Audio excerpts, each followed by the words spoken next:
l'information.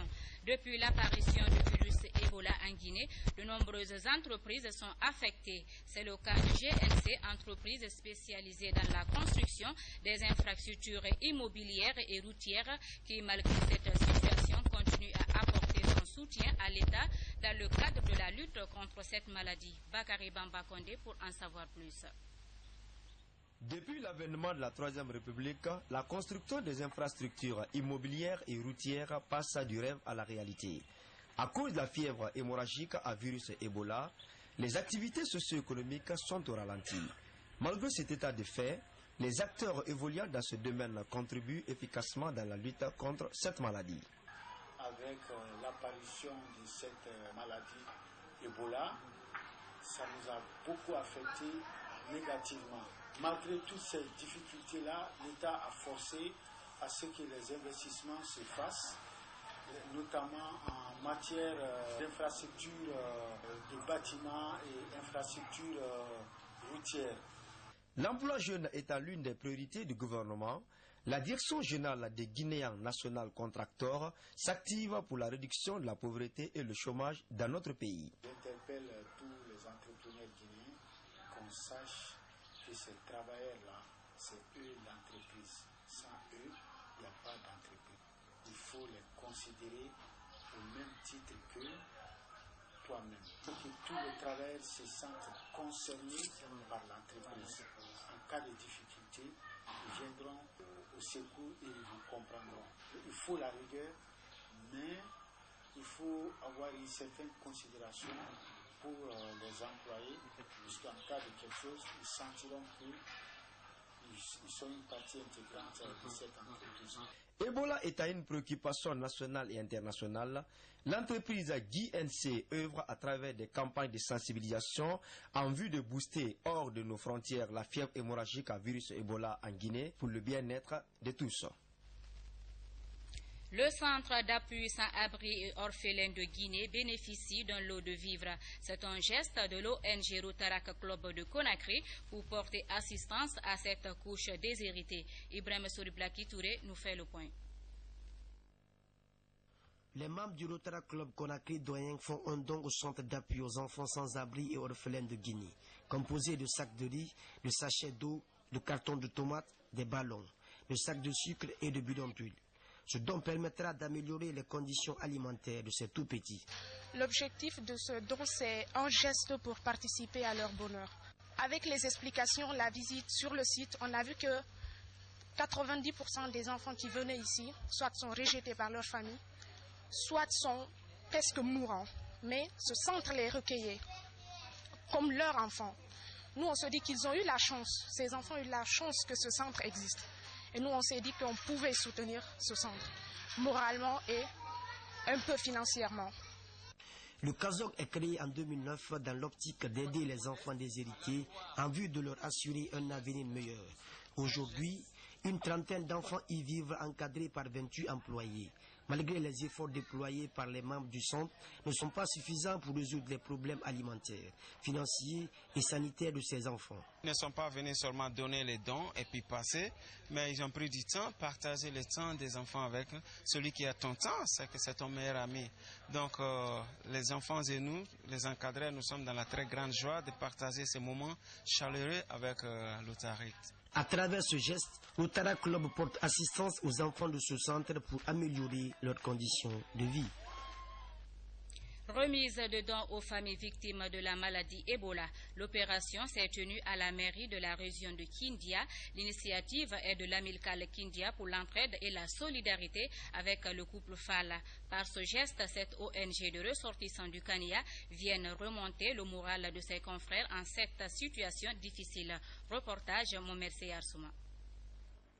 Les bonnes volontés vont au secours des familles victimes de l'épidémie Ebola. Celle de la région de Kindia bénéficie du vivre. Il s'agit d'une tonne de riz accompagnée de 2 fauteuils de bureau pour la station Basse-Guinée de la radio rurale et 20 enveloppes ayant chacune 60 000 francs guinéens. Un geste de l'amicale Kindia pour l'entraide et la solidarité à Caisse, en synergie avec le couple Fall résidant aux États-Unis d'Amérique. Je tiens à remercier très sincèrement le couple Didier Fall qui, depuis son adhésion à l'association, met tout en œuvre pour bien vendre l'image de notre ville à l'étranger. Sa présence à nos côtés est la preuve tangible de son engagement. On a mis en place un comité de crise pour essayer de gérer la situation, essayer de œuvrer tout pour qu'on puisse faire un fundraising pour faire face aux problèmes que nous vivons chez nous. Les autorités de Kania ont saisi l'opportunité en rappelant aux uns et aux autres la partition des fils du terroir dans l'éradication de la fièvre Ebola. C'est dans la douleur, c'est dans les épreuves qu'on reconnaît ses fils. L'important, ce n'est pas d'avoir un fils, mais c'est d'avoir un fils qui t'aime. Chez les bénéficiaires, c'est la joie dans les cœurs. La radio rurale est au front dans le cadre de la lutte contre Ebola. À travers ce don, ça va qualifier nos méthodes de travail et ça va renforcer vraiment nos façons de faire désormais. Pour renforcer cette lutte, Akès et le couple Fall envisagent un autre partenariat avec l'ONG Relief International. Des prières et bénédictions ont sanctionné la fin de la cérémonie. L'Union des jeunes cadres pour la réélection du professeur Alpha Condé en 2015, en abrégé UGCRAC, a organisé une campagne de sensibilisation et répartition des kits sanitaires contre le virus Ebola.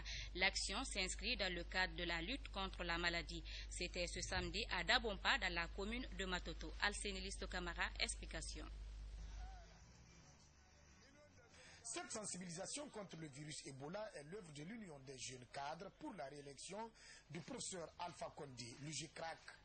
Elle a offert des kits sanitaires à la population de Dapompa, dans la commune de Matoto. C'est un geste purement symbolique. Nous avons voulu tout simplement imprimer notre adhésion à la politique du gouvernement, au plan d'urgence sanitaire que le gouvernement a mis en place pour sensibiliser, informer la population sur la menace de Ebola, sur l'existence de Ebola. Donc, sachant que le quartier de Dapompa est un quartier qui est à la périphérie de la zone endémique, nous avons voulu entreprendre cette démarche à partir de cette localité pour venir offrir à la population de Dapompa ces kits sanitaires. Satisfait de ce geste, le chef de quartier de Dapompa a remercié les donateurs. Sentiment de satisfaction et les rassurer que ces kits, ce lot de dons sera utilisé à forte échéance. La preuve est que l'appel a été lancé aux différents imams qui sont là, les 6 mosquées, les 6 secteurs, les associations, de rester en place pour qu'on fasse la répartition devant tout le monde. Présente sur le terrain depuis des mois, l'UGCRAC s'emploie à sensibiliser les populations pour les amener à respecter les mesures sanitaires en vue d'éviter le virus Ebola. Le décès de la sœur aînée du président de la République continue à afficher les Guinéens. En cette douloureuse occasion, le mouvement Kaloum a organisé une lecture du Saint-Coran à la mémoire de l'illustre disparu. C'était ce vendredi après la prière. C'est de Banyaï, reportage. Ici, c'est la mosquée de Sandarvalia où le mouvement Kaloum Initiative a organisé ce vendredi une lecture du Saint-Coran. La démarche vise à implorer la grâce divine afin d'accueillir Ayansira Condé, sœur aînée du chef de l'État, dans son paradis éternel. Une manière de compatir à la douleur de la famille éplorée. Le sens de cette lecture du Coran, c'est pour compatir à la douleur. La douleur qui est arrivée à tous les Guinéens, parce que quand notre cher président, qui est notre papa, le papa de la nation, a une douleur, nous pensons que cette douleur, c'est pour tout le monde. Il a perdu une personne chère à lui, qui est même une maman à lui. Pour prouver à son Excellence, Monsieur le Président de la République, c'est-à-dire on a de cœur avec lui, de bonheur ou de malheur. Les imams de la localité apprécient à juste titre l'organisation de cette cérémonie. Ils encouragent les jeunes à continuer sur cet élan afin de prier pour la paix en Guinée, mais aussi implorer le Tout-Puissant Allah afin qu'il puisse bouter Ebola hors du pays.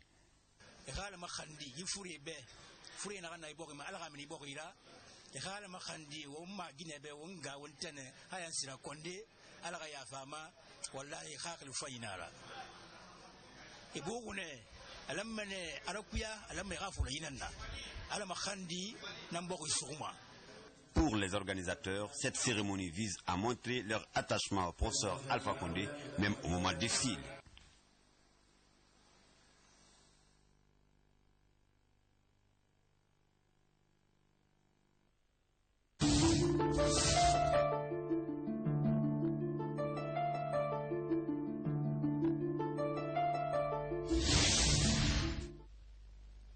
On poursuit le tour des départements ministériels pour le bilan de l'année qui finit. Côté du ministère de la Justice, de nombreuses réformes ont été engagées au sein du département en 2014. Le Conseil supérieur de la magistrature a été mis en place. Le texte d'application du statut des magistrats a été également signé. Il s'agit de construire un état de droit à travers une justice indépendante et responsable. Au ministère de la Sécurité, la politique de réforme de la criminalité dans le pays à travers une police de proximité. Le bilan de l'année 2014 avec Kerno Younoussaba et Nanamba Magasuba.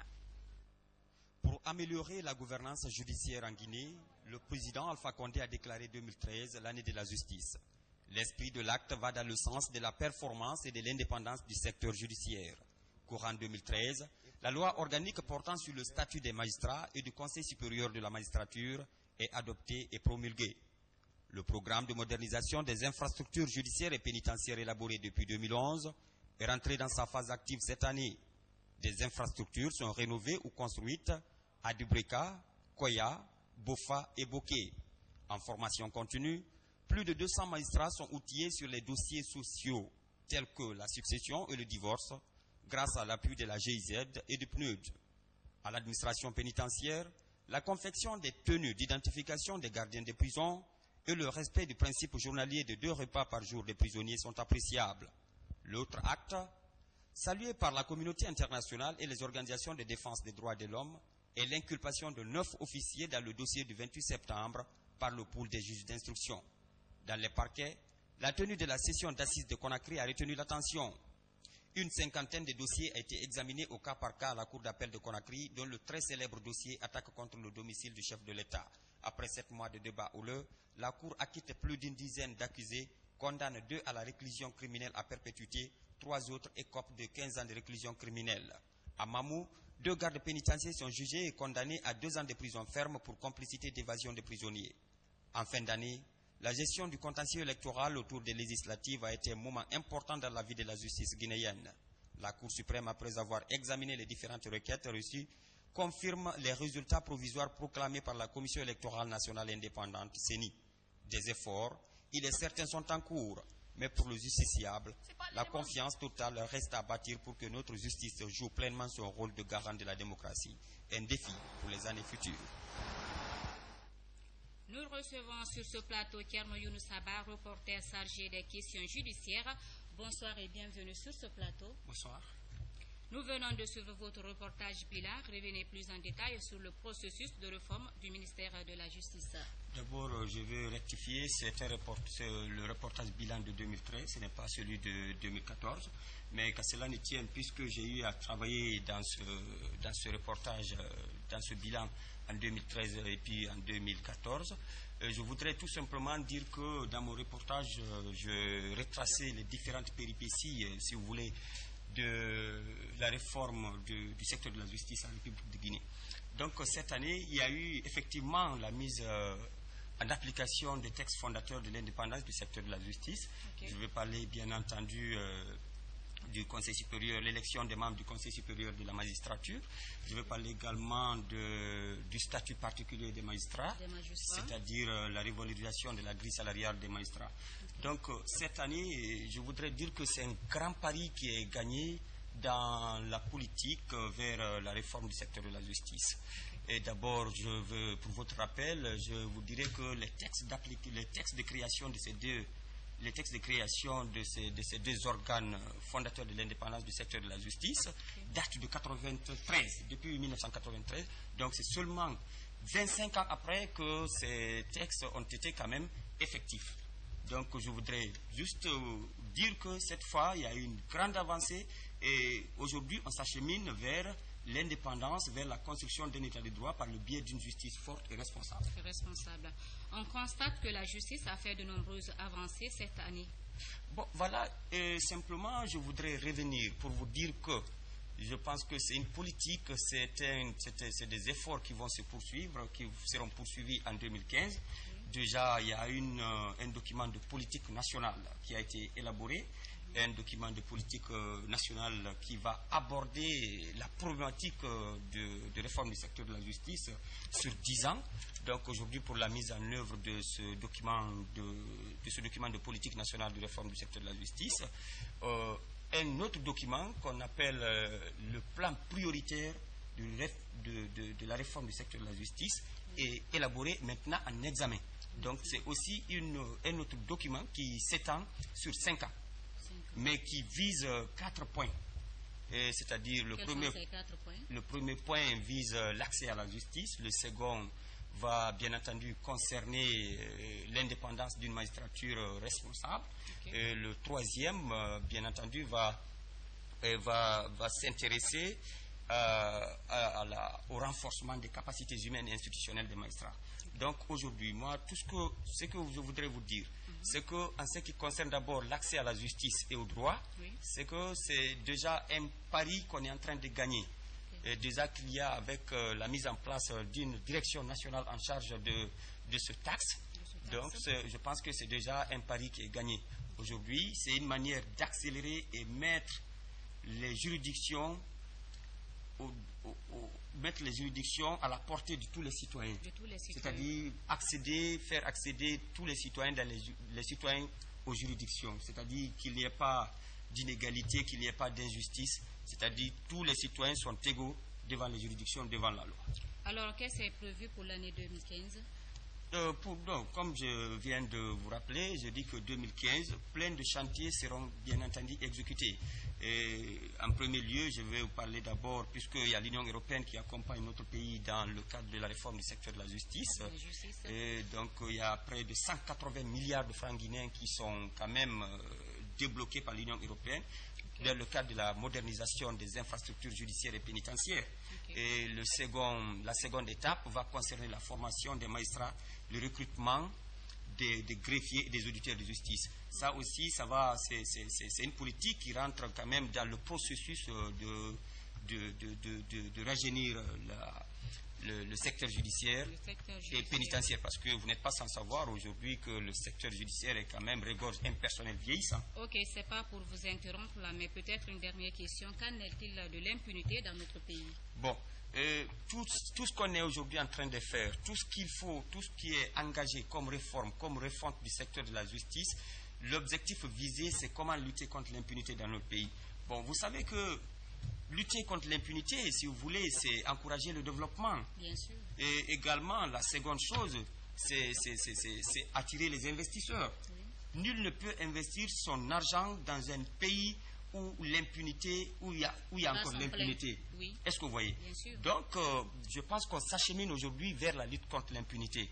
D'abord, avec la comparution de certains hauts cadres de l'État, de certains hauts gradés de l'armée devant nos juridictions. Cela prouve à suffisance que la justice guinéenne s'illustre vers la lutte contre l'impunité. Et ensuite, dans les mois à venir, il y aura évidemment des sessions d'assises qui seront organisées, des sessions foraines, tout cela pour examiner de nombreuses infractions criminelles commises à travers le pays. Donc, dans la lutte contre l'impunité, c'est tout ce que je pourrais vous dire, mais je vous assure que la Guinée s'achemine vers la lutte contre l'impunité. Okay. Et c'est un pari qui sera gagné dans un bref délai. Ok, merci Thierno Younoussaba d'être passé sur ce plateau de la RTG Boulbiné. Mesdames et messieurs, je vous rappelle qu'on était avec Thierno Younoussaba, journaliste, reporter à la RTG Boulbiné. Et voilà, c'est la fin de cette grande édition d'information. Merci à tous de l'avoir suivi et bon suite de programme télévisé. Bonsoir.